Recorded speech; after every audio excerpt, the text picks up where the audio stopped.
আজকে মেঘলার গন্ডগোল পার্টি সত্যি সত্যি রিমির উদ্দেশ্যে ব্রেকআপ পার্টি করছে। তাদের গ্রুপেরই একটা ভালো দিক আছে, কিছু হলে সেলিব্রেশন মাস্ট। সন্ধ্যার একটু পরেই মেঘলা বাসায় ঢুকলো। আজকে একটু বেশি দেরি হয়েছে তার। এমনি সময় ভার্সিটি শেষে খানিকটা আড্ডা দিয়ে চলে আসে। বাসায় ঢুকতে প্রথম দেখা হলো মেঘলার মায়ের সাথে। মেঘলার আম্মু মোহিনী মেধা, ভদ্রমহিলা, মেঘলার ভার্সিটির একজন প্রফেসর। মেঘলাকে এমন সময় আসতে দেখে তিনি বললেন, আজ এত দেরি হলো যে, কোথায় ছিলে তুমি? মেঘলা মায়ের কথায় দাঁড়িয়ে পড়ল। ভদ্রমহিলা রাগী মানুষ বটে, তবে মেঘলা ওই টাইপের ভীতু মেয়ে নয়। মাকে সে সম্মান করে ঠিকই, কিন্তু ভয় পায় না। সাবলীল কণ্ঠে জবাব দিল, ফ্রেন্ডের সাথে একটা প্রোগ্রাম ছিল আম্মু। মোহিনী মেধার বুঝতে বাকি নেই মেয়ের কি প্রোগ্রাম ছিল। মেয়ে ভার্সিটিতে কী করে বেড়ায় তার কানেও আসে, তবে তার মেয়ে অন্যায় কাজে নেই। এই দিকটার জন্য মেয়েকে সে বলতে গিয়েও বলতে পারেন না। শুনলাম আজকে ভার্সিটি থেকে একটা ছেলেকে ধরে নিয়ে পুলিশ স্টেশনে গিয়েছো। সবাই বলা বলি করছিল তখন। মেঘলা একেবারে যে সত্যবাদী ব্যাপারটা এমন না, তবে প্রয়োজন ছাড়া সে মিথ্যা বলে না। আর সে তো আজকে কোনো ভুল করেনি, তাই মিথ্যা বলারও প্রয়োজন করলো না। সত্যি করে বলল, হ্যাঁ আম্মু। কারণ কি প্রতারণা করেছে? মোহিনী মেধার দৃষ্টির পরিবর্তন হলো। মেয়েকে জিজ্ঞেস করলেন, তোমার সাথে প্রতারণা করেছে? না, রিমির সাথে করেছে। আর তুমি তো জানোই প্রতারকদের আমি কতটা ঘৃণা করি। তাদের তো শাস্তি হওয়া উচিত, আর শাস্তি দেওয়ার জন্য থানায় নিয়ে গিয়েছি। যাই হোক, সারাদিন এভাবে বাইরে থাকা ঠিক না। তোমার জন্য আমার টেনশন হয়তো। দেশের যা অবস্থা বুঝতেই পারছো। খানিকটা ভয়ে আর কিছুটা আতঙ্ক নিয়ে মোহিনী মেধা কথাটা বললেন। একটাই মেয়ে, দুশ্চিন্তা হওয়ার বেশ স্বাভাবিক। আশেপাশে তাদের শত্রুর অভাব নেই। মেঘলা মায়ের একদম নিকটে এলো, পিছন থেকে ঝাপটে মায়ের গলা জড়িয়ে ধরল, বলল, আমি তো একা না আম্মু, ফুরাদও তো আমার সাথেই থাকে। এত টেনশনের কি আছে? তোমরা দুজনেই তো বাচ্চা, টেনশন হবে না। মেঘলা মাকে ছেড়ে দিল। সিরিয়াসলি, ওরা বাচ্চা? মুখ কুঁচকে বলল, আমার অলরেডি 20+ আম্মু, তাই টেনশন করা বন্ধ করো। ঠিক আছে, ফ্রেশ হয়ে রেস্ট নাও। সেই সকালে বের হয়েছো আর এখন সন্ধ্যা। মেঘলা চলে গেল ওপরে। মায়ের সাথে আজকে অনেক দিন পর এত কথা হলো। মা, বাবা, ভাই সবাই বিজি। সকালে আর রাতে খাওয়ার টেবিলে ছাড়া খুব একটা সাক্ষাৎ হয় না বলাই চলে। নিজের রুমে এসে মেঘলা ফ্রেশ হয়ে নিল। সময়টা শীত গরমের মাঝামাঝি। বাইরে হালকা গরম লাগে, তবে রুমের ভেতরে ঠান্ডা। ফোনটা হাতে তুলতেই মেঘলা দেখল সব ফ্রেন্ডরা অলরেডি গ্রুপ কলে জয়েন হয়ে গিয়েছে। এটা তারা রোজ করে। সারাদিন ওরা যা করবে আর ওদের সাথে যা ঘটবে তা নিয়ে চূড়ান্ত আলোচনা তারা বাসায় এসে রাতে করবে। মেঘলা কলে জয়েন হওয়া মাত্রই ওর মনে হলো আজকে আলোচনাটা ওকে নিয়েই হচ্ছে। শুরুর কিছুটা না শোনায় মেঘলা বলল, কী রে, আমাকে নিয়ে এত তোরা কি বলা বলি করছিস? মেঘলার কথা শেষ হওয়ার মাত্রই ওপাশ থেকে বেশি আসলো ফোয়াদের কণ্ঠস্বর, নানির বেটির সাউ, সত্যি করে বল তো, তোর সাথে পুলিশটার কি চলছে? মেঘলার বিরক্ত লাগলো। এই পুলিশ অফিসারটার জন্য আর কি সহ্য করতে হবে তাকে। মেঘলা একটা ডোন্ট কেয়ার ভাব নিয়ে বলল, ওই জাউরা বেড়ার সাথে কি চলবে আমার? আমি শুরু থেকেই খেয়াল করছি পুলিশ অফিসারের মেঘলার প্রতি ব্যবহার স্বাভাবিক ছিল না। রিমির কথায় সায় জানিয়ে সকলেই বলল, ঠিক ঠিক। এতে মেঘলার বিরক্তির মাত্রা আরও বাড়ল। বলল, সেদিনের পর আজকেই পুলিশটারে দেখলাম আমি। সৌরভ বলল, কেন জানি মনে হলো পুলিশটা তোর সাথে লাইন মারার চেষ্টা করছে। সৌরভের কথা শেষ হওয়ার সাথে সাথেই রিমি বলল, হ্যাঁ, আমি এতক্ষণ ধরে এটাই বলছিলাম। তোরা বুঝতে পারলি না কিছু? না, তুই তো একাই বুঝোস সব। বেশি বুঝোস দেখেই তো ওই মাদারির গলায় ঝুলেছিলি। আহারে, কত ভালোবাসা ছিল তোগো মধ্যে। ভালোবাসা বের হলো তো পিছন দিয়ে। সৌরভের এমন কথায় রিনি রেগে গেল। সৌরভ, বেশি বেশি হচ্ছে কিন্তু। আমার ভালোবাসা নিয়ে কথা বলবি না। আমারটা রিয়েল ছিল। ফোনের ওপাশ থেকে তখন ফুয়াদ বলে উঠল, এত ভালোবাসা ছিল যে ব্রেক আপের দুঃখে আজ তো একটা মুরগি নিজের পেটে চালান করে দিলি। ভালো হচ্ছে না কিন্তু ফুয়াদ। রিমি বেশ রাগী স্বরে বলল, ওদের এই ঝগড়া শুরু হলে থামার নামই নেয় না। তাই ওদের থামানোর জন্য তখন মিশু বলল, থাম তোরা যথাজ্ঞা আম্মাজি। ফুয়াদ বেশ টেনে টেনে বলল। মিশু পাত্তা দিল ফুয়াদের কথায়। তাকে সবাই আম্মা বলে খেপায়, তবে এতে ওর যায় আসে না। বলল, কথা হচ্ছিল মেগুরে নিয়ে। তোরা আবার রিমির ঝামেলায় ঢুকলি। মেঘু আর অফিসারের মধ্যে কিছু মিছু হবে নাকি ভবিষ্যতে? নাইম বরাবরই শান্ত। সবাই একশতা কথা বললে ও সেখানে বলবে দুইটা। ও বলল, আমার মনে হয় অফিসার মেঘুকে পছন্দ করছে। ভালোবাসতেও পারে। মেঘলা এতক্ষণ চুপ ছিল, তবে এবার আর পারল না। পুলিশ অফিসার তাকে তার এমনিতেই পছন্দ হয়নি। আর ওর ফ্রেন্ডরা যা শুরু করেছে। বলল, দেখ ওসব কিছু না। ওই জাউরা বেড়ার ক্যারেক্টার লুজ ফ্লার্ট করছিল আমার সাথে। তুই যা বোঝাবি আমরাও তাই বুঝুম। ওখানে তো রিমি আর মিশুও ছিল। ওদের সাথে সাথে তো করলো না, তোর সাথেই করলো কেন? নানির বেটির ছাও, মাথার ঘিলু কমে গেছে তোর। খালামণি রে কইয়া দিমুনি, বেশি বেশি মাছের মাথা খাবি। মাছের কথা শুনে মেঘলার বমি এলো।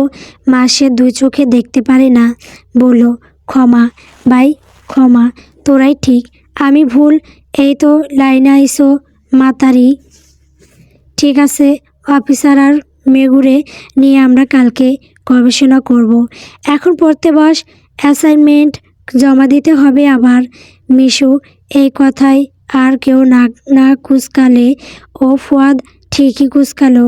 বলল, পড়ুয়া মাতারি, এত পড়া পড়া করস কেন? মুখ দিয়ে ভালো কথা বের হয় না। গু পড়ুক তোর মুখে। মিশুর বমি পেল ফুয়াদের কথায়। ফুয়াদের টাইমিং সেন্স খুব খারাপ, যা তা বলে ফেলে। মিশু রেগে বলল, আমার পেছনে না তোর সিট। সামনের পরীক্ষায় হেল্প চাইলেও হয়। মিশু আর কিছু না শুনে গ্রুপ কল থেকে বিচ্ছিন্ন হয়ে গেল। সে থাকলে আবার ফুয়াদ অসংলগ্ন কথা বলতো। একে বিদায় জানিয়ে সবাই ডিসকানেক্ট হয়ে গেল। মেঘলাও পড়তে গেল। সে বলা যায় ভালো স্টুডেন্টই। পরীক্ষায় সে খারাপ করে না। তার রেজাল্টের সাথে তার এবং তার বাবা মার উভয়েরই মান সম্মান জড়িত। আবার তার মা তো তার ভার্সিটির প্রফেসর। সে খারাপ করলে তার মায়ের অসম্মান হবেন না। তনয় বাসায় একাই থাকে। তার চাকরির পোস্টিং বর্তমানে সিলেটে। তার ফুল ফ্যামিলি থাকে ঢাকাতে। একা মানুষ সে। 2 কামরার একটা ফ্ল্যাট নিয়ে প্রায় থানার নিকটেই তৈরি করে। দুপুরে বাসায় এসে তার খাওয়া হয় না। বিকালের দিকে বুয়া এসে ঘর পরিষ্কার আর রাতের খাবারটা একেবারে রান্না করে রেখে যায়। রাতের খাবারটা চাইলে সে নিজেই রাঁধতে পারত, কিন্তু ওই যে সরকারি চাকরি, তারপর পুলিশের ওপরের পোস্টে রয়েছে। সরকারি বেতনের পাশাপাশি উপরে কামাই তো আছেই। খাবার দাবার খেয়ে তনয় নিজের রুমের সিগন্যাল সোফায় গায়ে এলিয়ে দিল। সঙ্গে সঙ্গে একরাশ চিন্তাভাবনা এসে জড়ো হলো মাথায়। এই প্রফেসরটাই যেমন দুর্নীতি আছে, তেমন লাভও আছে, আবার রিস্কও আছে। তবে তার দিক থেকে মোটামুটি সব সে ব্যালেন্সে রাখার চেষ্টায় আছে। তবে এর মধ্যে নতুন করে যুক্ত হয়েছে তার মেঘমালা। মেঘমালার বিষয়টা আলাদা রকম। মেঘলার কাছ থেকে সে আসলেই কী চায়, ভালোবাসা নাকি অন্য কিছু? এসব ভেবেই তনয়ের উষ্ঠে বাঁকা হাসি ফুটে উঠল। সে যে কী চায় সত্যি খুঁজে পাওয়া মুশকিল। মেঘমালার কথা স্মরণে আসতেই ফোনটা চেক করলো। পুলিশ স্টেশনে অপরাধীর সাজা দায়ের মামলাটা মেঘলা নিজেই করেছিল। ফোন নাম্বারটাও তখন দিয়েছিল। তনয় নিজের ফোনের নাম্বারটা সেভ করে এনেছে। দেরি না করে কল দিল মেঘলার নাম্বারে। মেঘলা তখন বইয়ের পাতায় চোখ বোলাচ্ছিল। সন্ধ্যায় খেয়ে বাসায় এসেছিল, তাই রাতে আর খাবার খাওয়া নেই। মা অবশ্যই তাকে দেখে গিয়েছে, কিন্তু সে মানা করে দিয়েছে। অসময়ে ফোন বেজে উঠতে মেঘলা সেদিক পানি চাইল। এই রাতের বেলা আবার কার দরকার পড়ল? ফোনের দিকে তাকাতেই দেখলো আননোন নাম্বার। কে হতে পারে? একবার ভেবে নিয়ে ফোনটা রিসিভ করতেই তনয় বলল, ফোন ধরতে এত সময় লাগে? আমার মনে ঢুকতে ও তো এত সময় নেননি। নাম্বারটা অচেনা হওয়ার মেঘলা ঠিক বুঝে উঠতে পারল না। তারপর এমন কথা মুখে গভীর চিন্তার বাজ ফেলে শুধালো, কে বলছেন? আপনার জাউরা বেড়া বলছি। মস্তিষ্কে একটু চাপ প্রয়োগ করতেই মেঘলার একে একে সব স্মরণে এলো। এ তো সহজেই কারোর কণ্ঠস্বর ভুলে যাওয়ার মতন মেয়ে নয় সে। নেহাতি এতক্ষণ পড়াশোনায় একটু ব্যস্ত ছিল। কাট কণ্ঠে জবাব দিল, কি চাই? ফোন দিয়েছেন কেন? চাই তো অনেক কিছুই, আপাতত একটু সময় চাই কথা বলার জন্য। আমার এত ফালতু সময় নেই কথা বলার। একটা জরুরি কথা জানানোর ছিল। মেঘলার অসহ্য লাগছে বেশ। এই পুলিশটা এমনিতেই অসহ্য, তারপর আজকের দিনটা পেরাতে গেল। আবার রাত বেরাতে পুলিশের কথা শুনতে হচ্ছে। খানিকটা কষ্ট কণ্ঠে বলে উদ্ধার করুন, আপনার সকালে ধরে আনা পাখিকে ছেড়ে দিয়েছি। মেঘলার চোখ বড় বড় হয়ে গেল এ কথা শুনে। এত খোঁটা করে সে ধরে নিয়ে গেল প্রতারক তারে, আর পুলিশটা নাকি ছেড়ে দিল। বলল, ছেড়ে দিলেন কেন প্রতারকটাকে? কী লাভ হলো আপনার? লাভের কথা আর কী বলবো মেঘমালা, আমি এমনিতে সৎ, কিন্তু কেউ কিছু দিলে না করতে পারি না। কথায় আছে না, হাতের লক্ষ্মী পায়ে ফেলতে নেই। একে হাতে নিলাম, আরেক হাতে ছেড়ে দিলাম। মেঘলার রাগ লাগলো এমন কথা শুনে। রাগে চটে বললেই ফেললো, শালা ঘুষখোর পুলিশ অফিসার। মেঘলার কথা শুনে তনয় হাসলো, একটু জোরে হাসলো। এরপর গলায় কিছুটা রসিকতা এনে বলল, যা দুষ্টু। সত্যি কথা এভাবে বলতে আসে নাকি? মেঘলা যত দেখছে ততই অবাক হচ্ছে। এই পুলিশরা নাচ দেশের জন্য করে, এদের দ্বারা আদৌ দেশের উন্নতি সম্ভব? এরকম পুলিশ অফিসারের জন্যই তো দেশটা রসাতলে যাচ্ছে। কিঞ্চিত হতাশা মিশ্রিত কণ্ঠে মেঘলা বলল, এমনটা করলেন কেন? অন্যায়কারীকে প্রশ্রয় দিলেন। তনয়ের ভাবভঙ্গি কিছুটা পরিবর্তন এলো। মুখে এখন সে হাসি ঠাট্টার ভাবটা নেই, তার বদলে রয়েছে একরাশ বোঝানোর অভিব্যক্ত কণ্ঠে খানিকটা কোমলতা এনে বলল, মেঘমালা, আপনি বিষয়টা প্র্যাকটিক্যালি ভাবুন। আপনার ফ্রেন্ডরা এমনিতেই একটা রিলেশনশিপে ছিল, সেখানে বিশ্বাস ছিল না, ভরসা ছিল, ভালোবাসাও ছিল না। না হলে কাউকে ধোঁকা দেওয়া এতটাও সহজ না, যেখানে একটা মানুষকে মেরে ফেললে মাঝে মধ্যে অপরাধীরা ছাড়া পেয়ে যায়। ওই ছেলেটা তো সামান্য ধোঁকাই দিয়েছে। আপনার বান্ধবীর সম্মান লুটেছে, নাকি ধন সম্পদ চুরি করেছে? আপনাদের বয়ান বিকৃত মামলা বাংলাদেশের কোনো থানা কর্তৃক গৃহীত হবে বলে আপনার মনে হয়? তারপর ওই ছেলের ব্যাপারে আমার কাছে কোনো রকম অ্যারেস্ট ওয়ারেন্টও ছিল না। আমি যে কয়েক ঘন্টা ওই ছেলেকে জেলে রেখেছি এটাই অনেক। ওয়ারেন্ট ছাড়া ওকে যে জেলে রেখেছিলাম, এই ব্যাপারটা জানাজানি হলে আমার বিরুদ্ধেই মামলা চলে আসতে পারত। মেঘলা মন দিয়ে শুনল কথাগুলো। আসলে কথাগুলো যুক্তিযুক্ত, এমনভাবে ভেবেই দেখিনি। তখন মাথা গরম ছিল, তাই থানায় টানতে টানতে নিয়ে গিয়েছিল। কিন্তু এখন তো এই পুলিশটার কথাগুলোই ঠিক মনে হচ্ছে। ওদিকে তনয় মেঘলাকে চুপ থাকতে দেখে ফোনটা চেক করলো। না, ফোনটা তো কেটে যায়নি। ওর কথা শুনে মেঘমালা জবানবন্দি হয়ে গেল নাকি? তনয় ফোনের ওপাশ থেকে শুধালো, হ্যালো মেঘমালা, আপনি কি আছেন? মেঘলা হঠাৎ একটু চমকে উঠল। কথাগুলো চিন্তা করতে করতে নিজের ধ্যানে ঢুকেছিল। তাই মাকি বলল, হ্যাঁ না মানে? তনয়ের অষ্ট প্রসারিত হলো। মেঘমালা তবে ভেবেছে তার কথাগুলো।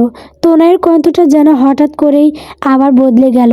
সেখানে দুষ্টুমির ছায়ার উদয় হলো। বলল, আমার এই কথাগুলো ভাবছেন তাই না মেঘমালা?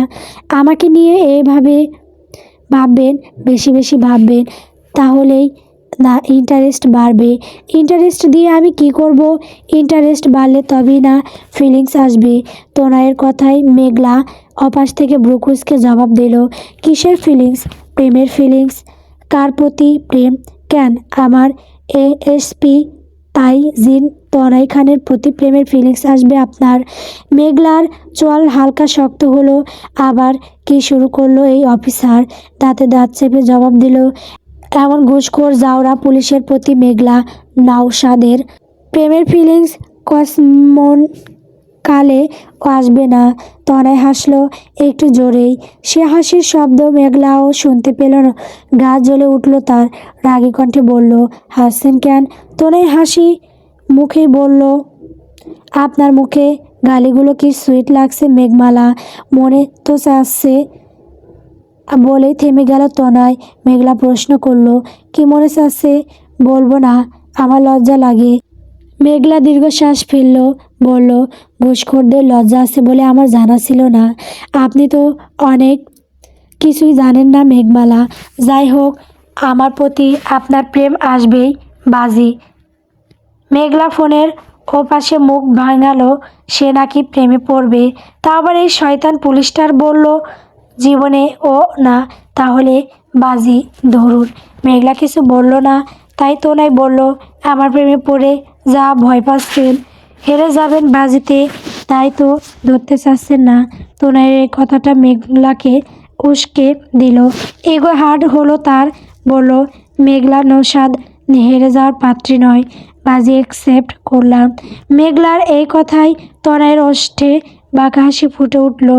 বলল, যদি হেরে যান হার মানব না হবে না তাহলে? তনয় কিছুটা ভাবলো, এর একটু হেয়ালি করে বলল, এখন না, তখন ঠিক করব। মেঘলা মেনে নিয়ে বলল, ঠিক আছে, যদি আমি জিতি তাহলে আমার কিছু শর্ত মানতে হবে, যেটা আমি তখন ঠিক করব। ঠিক আছে, যান, রাত হলো, ঘুমাও। হলে তাহলে have a sweet dream with me. মেঘলা অবাক। রাজি হওয়ার সাথে সাথেই ভয়েস টোন এত চেঞ্জ হয়ে গেল। কণ্ঠ অবাক। তার রেশ রেখেই মেঘলা বলল, আপনি থেকে তুমিতে চলে এলেন যে, আবার যান। তনয় বলল, প্রেমে ফেলার জন্য কাছে আসা আবশ্যক। আপনি শব্দটা পরপর লাগে। তুমি শব্দটা কাছাকাছি আসার জন্য আবশ্যক। আর যান কলিজা। ফুসফুস হলো মশলা। মশলা ছাড়া তরকারি তৈরি হবে না। আই মিন তোমার আমার প্রেম হবে না। ছাড়ুন আপনার উল্টাপাল্টা লজিক। ঘুমান আর ঘুষ না খেয়ে ভালো পথে আসার চেষ্টা করুন। সত্য বলবেন, সুন্দর জীবনযাপন করেন। মেঘলার কথা শেষ হওয়া মাত্রই তনয় বলল, সত্য কথার বাদ নেই, আর সুন্দর জীবনের জন্য তোমাকে দরকার। ফালতু লোক কথার শাখা পোশাখা বাড়িয়ে চলেছে শুধু। বলেই ফোনটা কেটে দিল মেঘলা। এতক্ষণে যে কি চলল নিজেই ঠাওর করে উঠতে পারল না। এই বেহায়া পুলিশগুলো আসে কোথা থেকে? গল্প প্রণয়ের আভাস। বন্ধুরা, গল্পটি কেমন হয়েছে কমেন্ট করে বলবেন। পরবর্তী পর্ব পাওয়ার জন্য অবশ্যই আমার চ্যানেলটিকে সাবস্ক্রাইব করবেন। ধন্যবাদ।